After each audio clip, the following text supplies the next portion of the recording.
അപ്പോൾ ഇന്നത്തെ വീഡിയോ വന്നിട്ട് ഒരു അൺബോക്സിങ് ആണ്. അതേപോലെ തന്നെ എൻ്റെ ഹെയർ കെയർ റൊട്ടീനും കൂടെയാണ് ഞാൻ ഈ വീഡിയോയിൽ കാണിക്കുന്നത്. അപ്പോൾ ഞാൻ മീഷോയിൽ നിന്ന് മേടിച്ച സാധനമാണ്. എന്ത് സാധനമാണെന്ന് കാണാം. എനിക്കറിയാം അതിൻ്റെ ഉള്ളിൽ എന്താണെന്ന്. പിന്നെ അതിന് ശബ്ദമുണ്ടോ എന്നറിയാൻ വേണ്ടി ഞാൻ കുലുക്കി നോക്കുകയാണ്. പിന്നെ ഞാൻ കത്രിക എടുത്ത് നമ്മളുടെ ആയുധമായ കത്രിക എടുത്തിട്ട് തുടങ്ങുവാണ് ഗൈസ്. അൺബോക്സിങ് തുടങ്ങുവാണ്. കുറേ എക്സ്പ്രഷനൊക്കെ വാരി വെതറുന്നുണ്ട്. തമ്പ്നെയിലിന് വേണ്ടിയാണ്, ക്ഷമിക്കുക. അപ്പം ദണ്ട തുറന്നപ്പം ദണ്ട ഈ ഒരു സാധനമാണ് എനിക്കിത് കാണുമ്പോൾ ഓർമ്മ വരുന്നത്. ഇന്ദുലേഖേനെയാണ് ഗൈസ്. ഇന്ദുലേഖയുടെ മറ്റേ ഹെയർ ഓയിലുണ്ടല്ലേ, അതാണ് എനിക്ക് ഓർമ്മ വരുന്നത്. അവരാണെന്ന് തോന്നുന്നു. എൻ്റെ കണ്ണിൽ ഞാൻ ആദ്യമായിട്ട് കാണുന്ന ബോട്ടിൽ ഇന്ദുലേഖയുടെയാണ് ഈ സാധനം. ഈ സാധനം ആകുമ്പോൾ പിന്നെ നമുക്ക് മറ്റേ സ്കാൽപ്പിൽ ഓരോന്നായിട്ട് ഇങ്ങനെ എണ്ണ ചെയ്യണ്ട ഗൈസ്. ഹെയർ ഓയിൽ ചെയ്യണ്ട. അപ്പം എനിക്കിത് കണ്ടപ്പോഴേ എനിക്കിതിനകത്ത് ഉപയോഗിച്ച് നോക്കാൻ തോന്നി. ഞാൻ കുറച്ച് വെളിച്ചെണ്ണ എടുത്ത് ഞാൻ തേക്കുന്നത്, എപ്പോഴും ഹെയറിൽ തേക്കുന്നത് വെളിച്ചെണ്ണയും വിറ്റാമിൻ ഇയും പിന്നെ അതേപോലെ തന്നെ കാസ്റ്റർ ഓയിലുമാണ്. എനിക്കൊരു മറ്റേ കാച്ചിയ എണ്ണ തിളപ്പിക്കണമെന്നുണ്ട് ഗൈസ്. കാരണം ഇത് ഉപയോഗിച്ച് എനിക്ക് വയ്യ. അങ്ങനെ ഞാൻ കുറച്ച് കാസ്റ്റർ ഓയിലും, ഇതിനൊന്നും ഒരളവില്ല, എനിക്ക് ഇഷ്ടമുള്ള പോലെയാണ്. വിറ്റാമിൻ ഇയുടെ ക്യാപ്സ്യൂള് തീർന്നു പോയി.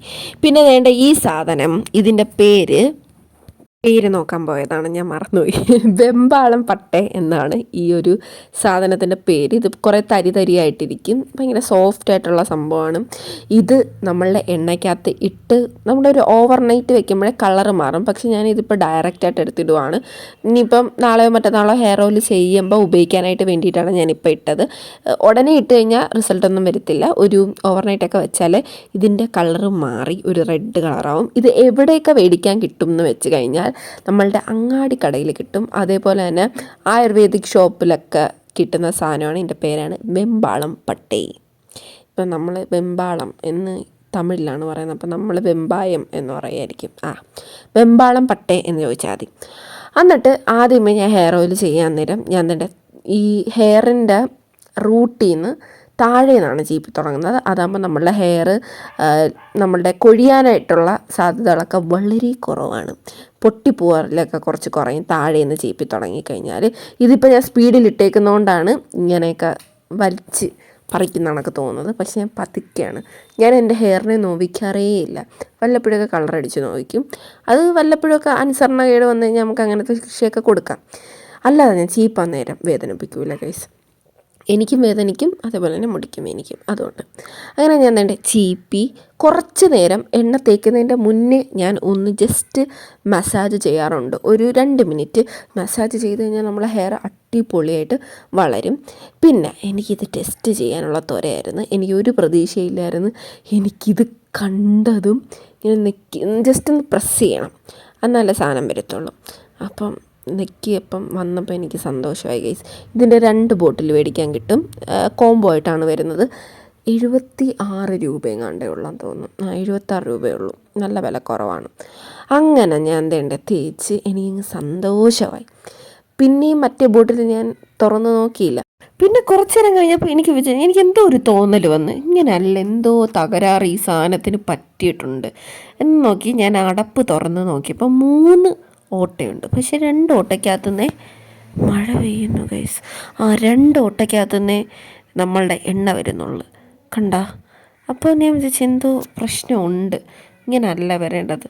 പക്ഷെ നല്ല സുഖമാണ് കേട്ടോ. ഇത് മറ്റേ ചീപ്പ് കണക്കിരിക്കുന്നതുകൊണ്ട് മീനെ കോതുന്ന കണക്കിരിക്കും. ഞാൻ കുറേ നേരം ഇത് വെച്ചിട്ട് എല്ലായിടത്തും എണ്ണ പറ്റിയെങ്കിലും ഞാൻ പിന്നെയും ഇത് വെച്ച് തന്നെ മസാജ് ചെയ്തുകൊണ്ടിരുന്നു.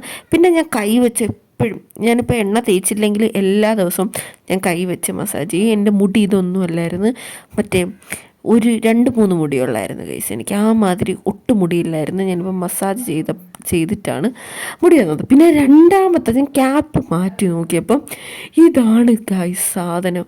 കുറേ എണ്ണ അതിനകത്തുനിന്ന് വരുന്നുണ്ട് കേട്ടോ. അതാണ് ഒരെണ്ണം പൊട്ടയായിരുന്നു, ആദ്യം ഉപയോഗിച്ചത് പൊട്ടയായിരുന്നു. ഇതാണ് ഒറിജിനൽ സാധനം. എനിക്ക് അവിടെ ഈ ഫ്രണ്ട് ഭാഗത്തൊക്കെ എനിക്ക് മുടിയില്ല. ബാക്കിലോട്ട് എനിക്ക് പിന്നെയും കുഴപ്പമില്ല. ഫ്രണ്ട് ഞാനൊരു 10 വർഷം കഴിയുമ്പോൾ ഞാൻ കഷണ്ടിയാവുമെന്ന് തോന്നുന്നു ഇങ്ങനെ പോയി കഴിഞ്ഞാൽ. പിന്നെന്താ, ഞാനിങ്ങനെ ചെയ്ത് ഇത് കിട്ടിയപ്പോൾ എനിക്ക് ഭ്രാന്തായി. കാരണം ഇത്ര എണ്ണയൊന്നും തേക്കേണ്ട ആവശ്യമില്ല. പിന്നെ പുതിയൊരു സാധനം കിട്ടുമ്പോൾ ഉള്ള ത്വരയുണ്ടല്ലോ, അതായിരുന്നു എനിക്ക്. പിന്നെ ഞാൻ കുറേ നേരം മസാജ് ചെയ്ത് പിന്നെ ഞാൻ ഈ ഇടയായിട്ട് ചെയ്യുന്ന സാധനമാണ് ഇൻവേർട്ടഡ് ഹെയർ മസാജ്. അത് ഞാൻ കുറേ പേര് ഇങ്ങനെ ചെയ്ത് റിസൾട്ട് കണ്ടിട്ടുള്ള സാധനമാണ്. ഞാൻ പക്ഷേ എനിക്ക് റിസൾട്ട് ഉണ്ടോ ഇല്ലയെന്ന് അറിയത്തില്ല. ഒരാഴ്ച കഴിഞ്ഞിട്ട് പറയാം. ഒരാഴ്ച കൊണ്ട് 1 ഇഞ്ചൊക്കെ മുടി വളരുമെന്ന്. അപ്പോൾ ഞാനിപ്പോൾ എണ്ണ തേച്ചിട്ട് ഞാൻ എപ്പോഴും ചെയ്യാറുണ്ട്. ഇനിയിപ്പോൾ അടുത്ത ആഴ്ച മുതൽ ഞാൻ ഫുള്ള് മീൻസ് ഒരാഴ്ച കണ്ടിന്യൂസ് ആയിട്ട് എണ്ണ തേച്ചാലും തേച്ചില്ലെങ്കിലും ഇൻവേർട്ടഡ് ഹെയർ. അത് കുറേ ഈ പ്രഗ്നൻസി ഉള്ളവരും ഹാർട്ടിന് പ്രശ്നമുള്ളവരൊന്നും ചെയ്യാൻ പാടില്ല. പക്ഷെ അപ്പോൾ അടുത്ത ആഴ്ച മുതൽ എനിക്കത് ചെയ്യണം. ഇതിപ്പോൾ നമ്മൾ ആ ഒരു സംഭവം, ആ ചീപ്പ് ബോട്ടിൽ എന്ന് പറയാം, ആ സാധനം ഉപയോഗിച്ച് നമ്മളെ സ്കാൽപ്പിൽ മാത്രമേ എണ്ണ പറ്റത്തുള്ളൂ. എനിക്കാണെങ്കിൽ സ്കാൽപ്പിൽ എണ്ണ വരാൻ പാടില്ല, പക്ഷേ എനിക്ക് സ്ട്രാൻഡ്സിൽ എണ്ണ വേണം. എനിക്കങ്ങനെയാണ്. കാരണം ഒന്നത് ഹെയർ കളർ ചെയ്തിട്ടുള്ളതുകൊണ്ട് ഭയങ്കര ഡ്രൈ ആണ് ഈ ഒരു തുമ്പ്. എനിക്കതുകൊണ്ട് ഞാൻ അല്ലാതെ വെളിച്ചെണ്ണ മാത്രമായിട്ട് ഞാൻ ഹെയറിൻ്റെ തുമ്പിൽ എപ്പോഴും ചെയ്യാറുണ്ട്. ഇപ്പോൾ കുളിച്ച് കഴിഞ്ഞാലും എൻ്റെ ഹെയർ ടൈപ്പ് എന്ന് വെച്ച് കഴിഞ്ഞാൽ സ്കാൽപ്പ് ഭയങ്കര ഓയിലിയാണ്, പക്ഷേ ഈ താഴോട്ട് മുടി ഭയങ്കര ഡ്രൈ ആണ്. അപ്പോഴത്തേക്കും ഞാൻ എപ്പോഴും എണ്ണ തേക്കാറുണ്ട്. അപ്പം ഞാൻ അമ്മയെ കാണിച്ചു കൊടുത്തേട്ടാ, ഇതാണ് സംഭവം. അമ്മ ഇപ്പോഴാണ് കാണുന്നത്. അപ്പം അമ്മ പറഞ്ഞു ഓക്കെ സെറ്റ്, ഒരെണ്ണം അമ്മയ്ക്ക് കൊടുക്കാം, ഒരെണ്ണം ഞാനും എടുക്കാം. അങ്ങനെ അത് കഴിഞ്ഞിട്ട് ഞാൻ എണ്ണ എന്തോ ചെയ്യുമെന്ന് വെച്ചാൽ എണ്ണ തേച്ചിട്ട് ഒന്നും കൂടെ എല്ലാം കൂടെ ഒന്ന് മസാജ് ചെയ്തിട്ട്, ഭയങ്കര നല്ലതാണ് കേട്ടോ മസാജ് ചെയ്യുന്ന. വെറുതെ ഇരിക്കുമ്പോഴെങ്കിലും മസാജ് ചെയ്താൽ വെറുതെ ഇരിക്കുമ്പോഴും മസാജ് ചെയ്തുകൊണ്ടിരിക്കുക നല്ലതാണ്. നമ്മളുടെ ബ്ലഡ് സർക്കുലേഷൻ കൂടുമ്പോൾ ഹെയർ ഗ്രോത്ത് ഭയങ്കരമായിട്ട് ഉണ്ടാവും. എനിക്കിപ്പോൾ മുടി വളർത്തണം എന്നുള്ളൊരൊറ്റ ലക്ഷ്യത്തിലാണ് ഞാൻ ഇനി ഒന്നും ബാക്കിയില്ല. കാരണം ഞാൻ എപ്പോൾ എണ്ണ തേച്ചാൽ കുളിച്ചാൽ ഞാൻ എല്ലാ ദിവസവും തല കുളിക്കാറില്ല.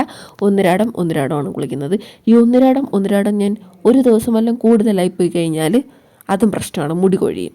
ഇപ്പോൾ ഇന്ന് കുളിച്ചിട്ട് നാളെ കുളിക്കാതെ മറ്റന്നാളും കുളിക്കാതിരുന്ന് കഴിഞ്ഞാൽ പ്രശ്നമാണ്. മനസ്സിലായോ? എന്താ അങ്ങനെ ഞാൻ 3 മിനിറ്റ് ആണ് ഇൻവേർട്ടഡ് ഹെയർ മസാജ് ചെയ്യുന്നത്. ഇത് ചെയ്യാൻ 3 തരത്തിൽ നമുക്ക് ചെയ്യാം. ഒന്നെങ്കിൽ ഞാനിപ്പോൾ ചെയ്യുന്ന നമുക്ക് തല ജസ്റ്റ് കുനിച്ച് വെച്ചിട്ട് അങ്ങനെ ചെയ്യാം, അല്ലെങ്കിൽ ബെഡിൽ കിടന്നിട്ട് ചെയ്യാം, അല്ലെങ്കിൽ എവിടെയെങ്കിലും നമ്മൾ ചെയറിൽ വല്ലതും ഇരുന്നിട്ട് അങ്ങനെ വേണമെങ്കിലും ചെയ്യാം. ഞാൻ എന്തായാലും വീഡിയോ ഡീറ്റെയിൽ ആയിട്ട് എനിക്ക് റിസൾട്ട് ഉണ്ടെങ്കിൽ മാത്രമേ ഞാൻ ചെയ്യത്തുള്ളൂ. റിസൾട്ട് ഉണ്ടെങ്കിൽ ഞാൻ കാണിച്ചു തരാം കേട്ടോ. അത് കഴിഞ്ഞിട്ട് നമ്മൾ നൂന്ന് കഴിയുമ്പോഴത്തേക്ക് നമ്മളെ തലയ്ക്കകത്ത് എന്തോ സംഭവം ഓടുന്നതാണൊക്കെ തോന്നും. അത് കഴിഞ്ഞ് ഞാൻ എപ്പോഴും ചെയ്യുന്നതാണ് മുടി പിന്നിയിടും. അല്ലാതെ ഞാൻ പിന്നിടത്തില്ല. ഹെയർ ഓയിലിങ് ചെയ്യുമ്പോൾ മാത്രമേ ഞാൻ പിന്നിടത്തുള്ളൂ, അല്ലെങ്കിൽ എൻ്റെ മുടി എനിക്ക് ചുരുണ്ടിരിക്കുന്നത് ഇഷ്ടമല്ല. എന്നിട്ട് ഞാൻ 1 മണിക്കൂർ കഴിഞ്ഞിട്ട് ഷാമ്പൂ ഇട്ടിട്ട് കഴുകും. അത്രേ ഉള്ളൂ. ഷാമ്പും കണ്ടീഷണറും ഇട്ടിട്ട് കഴുകും. ഇൻ കേസ് ഞാൻ ഉലുവ അങ്ങനത്തെ എന്തെങ്കിലും ഹെയർ മാസ്ക് തേക്കുകയാണെങ്കിൽ ഞാൻ ഷാമ്പൂ തേക്കത്തില്ല. കാരണം ഓൾറെഡി അതെൻ്റെ മുടി ഡ്രൈ ആക്കും. മിക്കവർക്കും ഇത് ഡ്രൈ ആക്കാൻ ചാൻസ് ഉണ്ട്. ഏതാണ്? ഉലുവ. അപ്പോൾ അത്രേ ഉള്ളൂ. മുടി കെട്ടി വയ്ക്കുക, 1 മണിക്കൂർ കഴിയുക, കുളിക്കുക.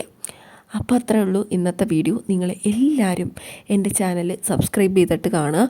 പിന്നെ ഞാൻ ഡിസ്ക്രിപ്ഷൻ ബോക്സിൽ എൻ്റെ ഇൻസ്റ്റാഗ്രാമിലെ ലിങ്ക് കൊടുത്തിട്ടുണ്ട്. അതിനകത്താണ് ഞാൻ റീൽസും സംഭവങ്ങളും ഒക്കെ അപ്ലോഡ് ചെയ്യുന്നത്. അപ്പോൾ അത്രേ ഉള്ളൂ. നിങ്ങൾ കുറേ പേര് എൻ്റെ പുതിയ സബ്സ്ക്രൈബേഴ്സുണ്ട്. അവരൊന്നും സബ്സ്ക്രൈബേഴ്സല്ല, പുതിയ ആൾക്കാർ എൻ്റെ വീഡിയോ കാണുന്നുണ്ട്. അവർ മിക്കവരും എൻ്റെ വീഡിയോ സബ്സ്ക്രൈബ് ചെയ്യാതെയാണ് കാണുന്നത്. പിന്നെ നിങ്ങൾ കാണുമ്പം ഏത് വീഡിയോ ആണെങ്കിലും ഫുള്ള് കാണാൻ ശ്രമിക്കുക. ഇത് ഞാൻ ആദ്യം പറയേണ്ട ഡയലോഗാണ്, ഞാൻ മറന്നുപോയി. അപ്പോൾ ഫുള്ള് കാണാം. അപ്പോൾ അത്രയൊക്കെ ഉള്ളൂ. നിങ്ങൾക്ക് എന്തെങ്കിലും സജഷൻ, മീഷോ അൺബോക്സിങ് ആണ് എല്ലാവർക്കും ഇഷ്ടം, പക്ഷെ ഞാൻ ചെയ്യാൻ ശ്രമിക്കാം. അപ്പോൾ അത്രേ ഉള്ളൂ. ശരി, ബൈ.